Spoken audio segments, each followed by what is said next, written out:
Suwabe, kilalanin nyo ang bagong heartbreaker ng mga SUV. Ito nga pala ang 2025 Zeekr X. Hindi ito pangalan ng isang DJ or kahit anong K-pop group dahil isa itong full electric subcompact crossover SUV na mukhang concept car pero legal ito dahil nasa kalsada na siya ngayon. So this one shares the same platform sa isang Volvo EX30. So on this video, i-check natin kung ano ang mga amazing features niya through in and out. Then after that, let's get behind the wheel para malaman natin what kind of dynamics meron ang isang Zeekr X Premium Rear-Wheel Drive. Kasuwabe, let's begin.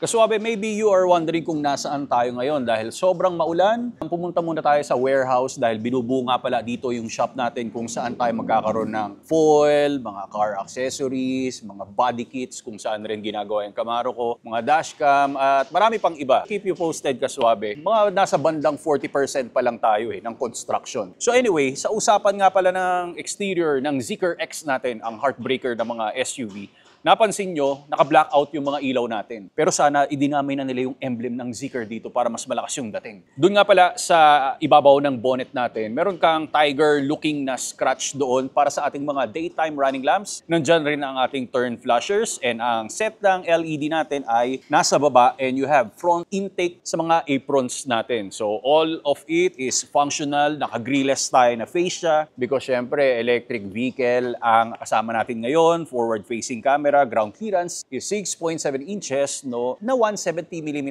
ang kanyang conversion. Sa ilalim ng ating bonnet, wala kang makina of course, pero meron kang 7 liters na kasyang-kasya pag pumick up ka nga pala ng iyong delivery ng Shopee. So we are done here. Doon naman tayo sa side profile.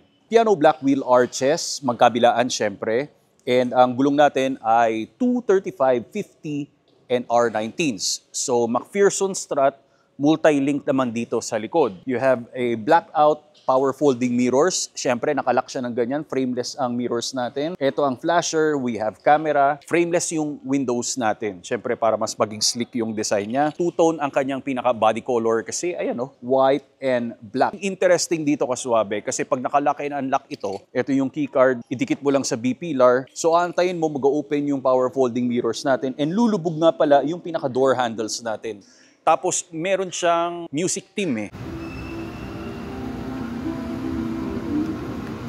So, ngayon lang ako nakita ng ganito. Ibig sabihin, naka-unlock ito, pwede mong hatakin, pasok mo lang yung daliri. Don't worry kasi hindi ka naman may ipit dito. Pag ilalak mo to, Kasuwabe, dun pa lang siya magsasara pag na-fold na talaga yan. So, medyo mag-aantay ka. Ang kakaiba sa shape niya nga pala, naka-dynamic belt line ka rito, pa-upwards yung itsura niya para mas maging aggressive and sporty looking and sloping roof design tayo kasi hatchback ang styling ng ating Zeekr X and nandun ang ating power charging port. So, move naman tayo sa rear body niya. You have a wing spoiler and I think this is your third brake light. Pinakamaliit na rear wiper kasi maliit lang naman yung pinakabintana natin. And U-shape nga pala ang ating LED strip pero meron lang interruption ng brand ng Zeekr.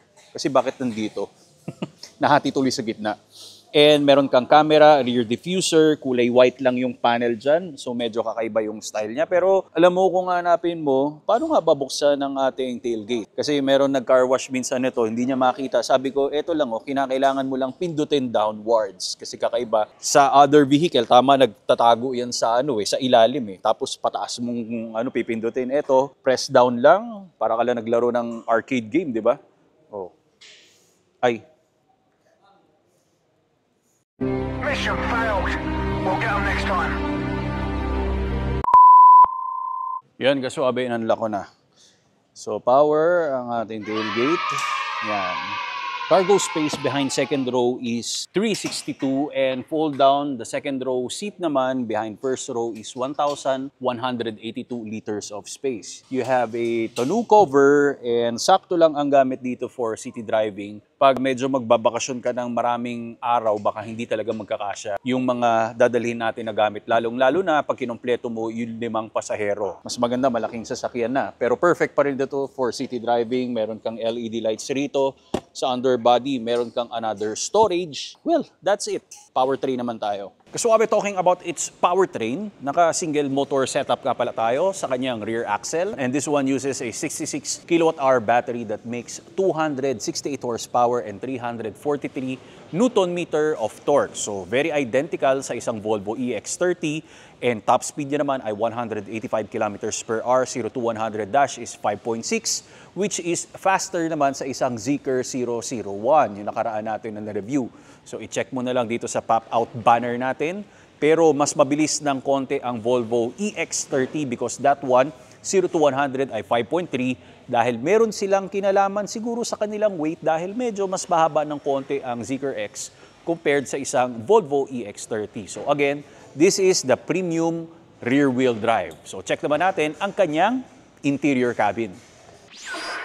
Introducing Autosport. Kasuwabe, this one is the world's most innovative mobility scooter that we can get para sa ating lifestyle and sa mga kababayan natin na PWD. Madali lang to. Comes with 2 separate parts na pwede mong gawing trolley at the same time. Installed nga pala dun sa harap ang iyong illuminated LCD display for you to see the performance and enhanced lighting system para sa safety precautions pag nasa road ka or sidewalk na pwede mong ilagay sa sports car or regular car na trunk kasi maliit lang ito and very lightweight. Within seconds, ang dali lang i-assemble. Up to 10 speed ang kanyang taglay and 10 km/h ang kanyang maximum na pinartneran mo ng shock-absorbing flat-free tires for advanced performance and auto braking system. At hindi lang sa kotse, mantakin mo, pati sa tren, pwede. And flight approved ang ating baterya. Meron tayong lisensya. So, ibig sabihin, pag nag-travel ka around the world, kayang-kaya mo itong ilagay sa cabin at ibaba mo, ma-assemble mo kagad ito. Ang design nito ay talagang super passionate sila para ipakita sa inyo ang performance. So, ganun lang yon. Be active, be free, be yourself by Autosport. Ang link ay nasa description below para i-check mo na lang kaswabe. Kaswabe, I have question. Nais mo bang sumuporta sa ating channel? Well, pag ang sagot mo dyan ay hindi, bahala ka sa buhay mo. Pero pag oo, go get one na sa ating bagong Rico Swabe merch. At lahat ng mga brand na tumulong sa atin since day one, maraming salamat sa inyo. Nandito sila lahat. So contact mo na lang ako Kaswabe dyan sa information sa baba. It's only 849 pesos. That's it. Ngayon nasa backseat tayo, hindi naman ganun ka super luwag pero I can sit comfortably pa rin kasi ito ang tuhod ko and even yung headrest natin, mataas dito. Heat insulated tayo na panoramic glass roof or moon roof. Suede yung mga material natin, meron kang soft touch na ilaw dito, parang gold na coat hook, speaker na triangular, of course. Electric switch ang meron dito, wala tayong door opening handle. Kakaiba ang kanilang pag-atake kasi pipindutin mo lang, then itulak mo ang pinto. Ang kulay niya ay charcoal black and stone gray. So, meron ka na naman gold-plated dito at may mga detalye na butas-butas dito. I don't know kung ano itong mga to. You have seat pocket na, ayan, pa-diagonal yung style niya. Hindi siya ginamitan ng mga cargo net. Ang vents natin, integrated sa ating B-pillar dito sa baba. Then you have USB-C and A. Yung seats natin, pantay naman lahat. Maganda ang aking posture and flat rin naman kahit papano yung flooring natin. You have yan, armrest and dalawang cup holder. So 60-40 split ang mga seats natin. Opening and closing ng mga window natin. Meron kang finger lever na i-adjust dito. They kept it very minimal. So I think we are done. Driver cockpit naman tayo. So Kaswabe, welcome sa ating driver cockpit. Unahin kagad natin yung steering wheel. Ang ganda ng forma. D-shape siya. They kept it minimal din. Tapos may parang bronze plated. Bronze pala siya. Not gold, Kaswabe. I'm super sorry. Para siyang joystick yung adjustment niya. So you have 2 on both sides. Tapos parang pencil case yung full HD natin na gauge cluster. Very minimal din pero yung information kompleto naman. Meron kang heads-up display. Tapos may mga detalye na naman sa ating front dashboard na mga parang butas-butas yung style niya. Meron kang speaker. Then eto maganda, yung map lights natin, yan capacitive touch lang siya. Pwede mong itap para maging warm yung ilaw niya. Rectangular nga pala ito. First in the industry na nakita ko ganito kalaki malaki. To adjust nga pala, you have to swipe up and swipe down. Ang hazard, nandito lang. Usually pala, nasa gitna or nasa bandang infotainment system. Auto-dimming nga pala ang ating rear mirror and meron kang camera for the interior. So, you can record everything ng mga moments mo, mga laughters. And syempre, sa labas, meron nga tayong camera. Meron kang vanity mirror with vanity light. So, electric rin yung opening ng ating pinto kasi pipindutin mo lang. Meron kang bronze package na naman. Tapos, same lang sila. It mimics kung paano yung pinaka windows up and windows down natin. Ngayon, ang seats natin, power adjustment yung both sides natin na upuan. Ang pinagkaiba nila, merong warm and ventilation ang driver. Dito naman sa passenger sa front, hindi available. Sa 001, meron tayong rest mode. Dito, wala tayong rest mode. Ibig sabihin, one touch lang siya. Tapos, lulubog yung mga upuan natin. Makakapagpahinga tayo ng sobra kasi meron kang cubicle. Hindi ganun ang settings niya. Dito, very interesting rin. Floating yung ating armrest, yung keycard, ipapasok mo rito to ignite on, to power on. Then, sabi ko, nasan yung storage dito? Yun pala, pag hinatak mo to, pa backwards, meron kang storage dyan. And dito sa center natin, akala mo, may accordion tayo na balit dito. So, rolling yung pinaka-platform and magre-reveal siya ng cup holder. Sabi ko, nag-iisa lang pala yung cup holder dito. Pero pag finlip mo, pwede siya maging dalawa. It can be storage sa likod. May mga spaces ka naman. So, mapaglalaroan mo yung mga spasyo dito. And meron ka, pwede ka makadaan from driver to passenger. Pag naipit ka sa parking or passenger to driver, pwede kang lumabas ng pinto. So, kahit anong mangyari sa'yo rito, pwede kang makalabas. Ang gear selector natin, nasa likod ng ating manibela. And talking about the infotainment system, ito, malaki siya. Naka-landscape tayo na tablet dito which is touchscreen, monitor, and full HD pa rin siya. Amazing features nga pala dito, meron itong tinatawag na light show. Ibig sabihin, kinakailangan mo lang i-browse dito sa ating infotainment system and pag napindot mo na yung light show, meron itong dalawang klase. Ito yung Canon Rock.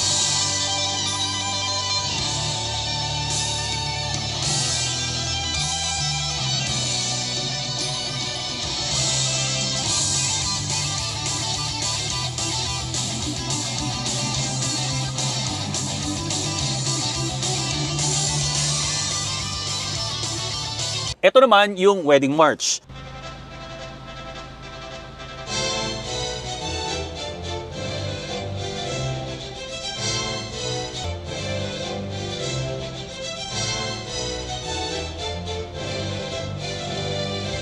So it's up to you kasi meron tayong multimedia speakers dito kung saan mo pwedeng marinig yung pinaka sound effect niya through internal or external. Pero pag external, syempre kinakailangan mo lang maging aware ka, baka mag-create ka ng sobrang noisy. So ganun yon. And even yung trunk natin, pwede mo nga palang i-adjust yung height niya through our infotainment system from 100% to 50% kaswabe. Ang interesting pa rito, sa ating mga windows, pwede mong ibaba lahat ito ng sabay-sabay. Pwede mo rin i-close dahil sa infotainment. Pero meron rin siyang tinatawag na ventilation mode. For example, meron kang vape, nag-i-smoke ka, or merong hindi ka nais-nais na amoy na biglang dumating. Ayun yon kasi hindi naman natin natitilt or this one is not a sunroof. Okay? Fix lang yung mga glass roof natin. At biruin mo naka-equip rin ito ng auto parking. 'Di ba may available tayo ng mga grab handle. Premium yung pagkakadesign sa kanya kasi again, ito ang version ng Geely pang higher market. Pero sa driver side, meron ka ring grab handle kahit papano pwede mong pagsabitan pero all-in-one na siya kasi meron siyang eyewear na storage. So, wala, na-share ko lang. Ngayon lang ako nakakita ng ganito Kaswabe, additional feature pala kasi sa katabi ng light show, bigla akong napakailaman itong external audio play. Meaning to say, meron siyang mga sound effect from the animals, sports car, merong bicycle, tractor. So, parinig ko lang sa inyo.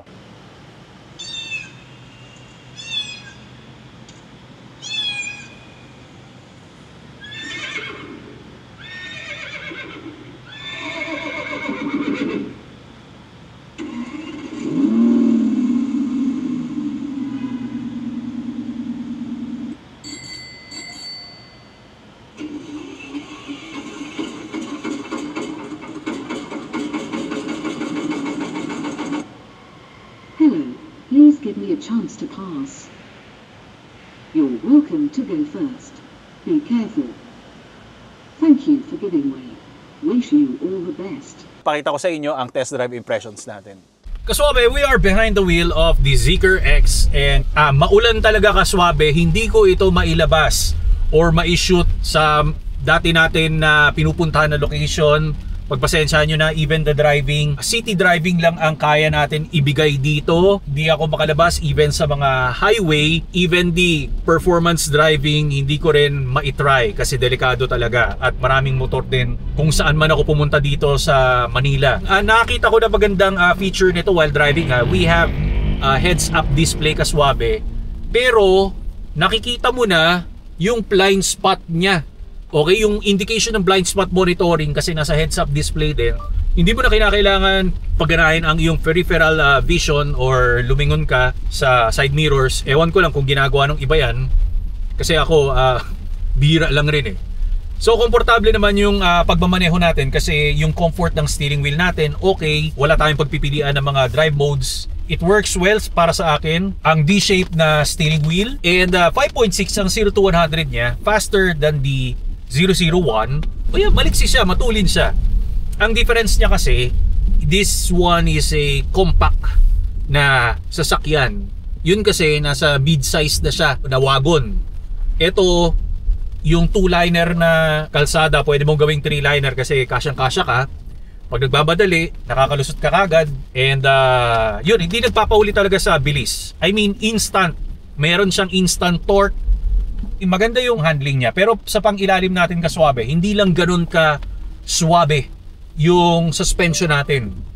Eh syempre, ang unit price nito hindi naman ganun ka premium talaga. But again, this is the premium version of Geely.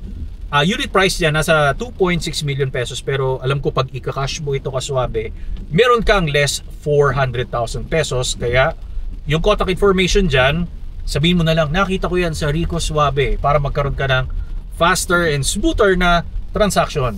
Okay? Yung brakes niya, it works well. Maganda ang biting force natin. Pero sapat na talaga ang power niya pang city. With the top speed na 185, well, saan mo naman gagamitin yon pag nasa highway ka? Hindi ka lang talaga makakalayo dito masyado kaswabe dahil limited lang ang ating space na nakukuha. Tsaka hati nga lang yung preference talaga ng tao pag meron kang panoramic na glass roof, kasi ako gusto ko naka hardtop talaga, or pwede mo na lang i-convert as a sunroof pag merong cover dito sa taas. I hope nakatulong ang review natin kaswabe. Don't forget to hit that notification bell and subscribe para makasuporta sa ating channel. Lagay ko na lang yung related videos natin sa isang Zeekr X. Maraming salamat. God bless. More power and more performance.